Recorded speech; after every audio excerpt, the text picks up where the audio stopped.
নিজের ক্যারিয়ারে প্রথম টি-20 বিশ্বকাপ জেতার পরই টি-20 সংস্করণ থেকে অবসরের ঘোষণা দিয়েছে ভারতের বিরাট কোহলি এবং রোহিত শর্মা।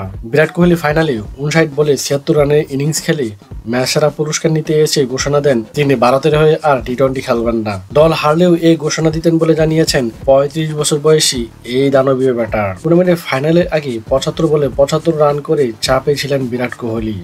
ফাইনালে শুরুটা আক্রমণাত্মক করলেও অন্য প্রান্তে দ্রুত উইকেট পরিজয় এক প্রান্তে দৌড়ে খেলেন বিরাট কোহলি।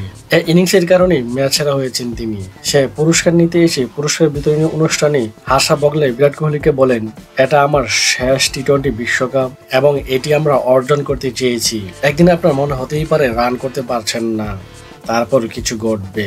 ঈশ্বর মহান এবং সেদিন গুরুত্বপূর্ণ। আমি দলের কাজটি করেছি, এখন অথবা কখনোই নয়। ভারতের হয়ে আমার শেষ টি-20 সবটুকু কাজে লাগাতে চেয়েছি।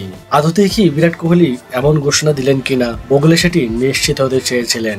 কোহলি সেটি নিশ্চিত করে জানান, এখন পরবর্তী প্রজন্মে এগিয়ে আসার পালা। কোহলি বলেন, ট্রফি উঁচিয়ে ধরতে চেয়েছি, পরিস্থিতির সম্মান জানাতে চেয়েছি জোর করার চেয়ে।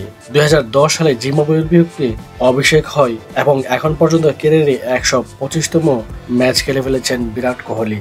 তিনি 4000+ রান করেছেন।